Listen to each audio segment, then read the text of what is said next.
bibliothécaire, archiviste et documentaliste de l'université Cheikh Anta Diop de Dakar et depuis 2012, j'assure les fonctions de directeur des études et de la coopération au sein de la Direction générale de l'enseignement supérieur du ministère de l'enseignement supérieur et de la recherche.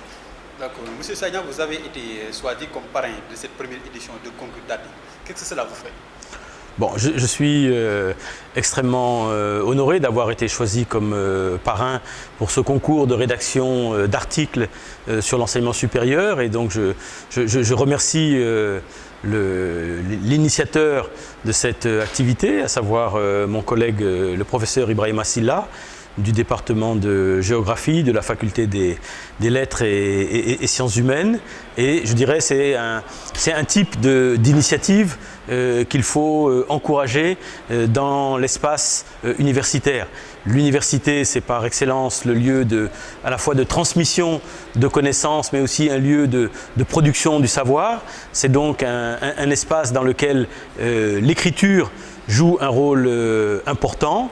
Et il est extrêmement utile, je dirais, d'organiser ce type d'émulation entre les étudiants et les étudiantes, les amener à écrire sur leur vécu dans l'enseignement supérieur et la recherche. Oui, donc concernant maintenant les étudiants, ils étaient nombreux à participer à ce concours.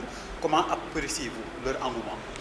Oui, ben je pense que c'est une excellente chose que les étudiants et les étudiantes aient participé à cette activité. Comme j'ai eu à le dire tout à l'heure, je pense qu'il est important que nous donnions une image positive de notre enseignement supérieur, de nos universités.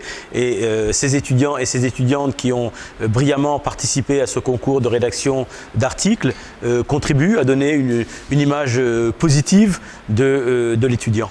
D'accord.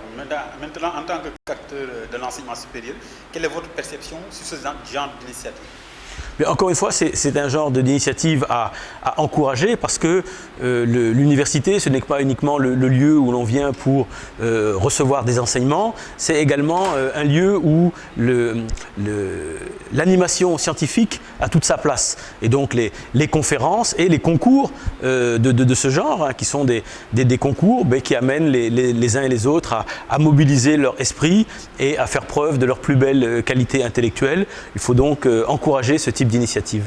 Beaucoup de mots de l'enseignement supérieur ont été soulevés par les participants lors de ce concours d'articles.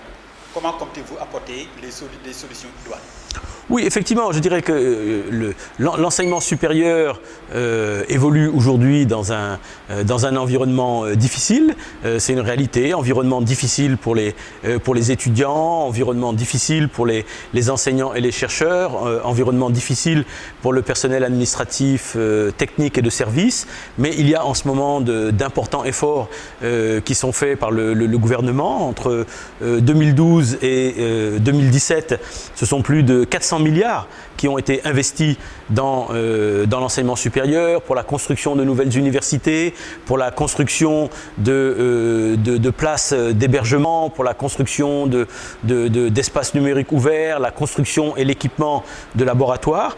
Donc il y a des efforts importants qui sont faits à l'heure actuelle par les autorités et je pense que ça va contribuer globalement à améliorer les conditions de travail, d'enseignement et de recherche pour les enseignants, mais également les conditions d'études pour les étudiants. Je m'appelle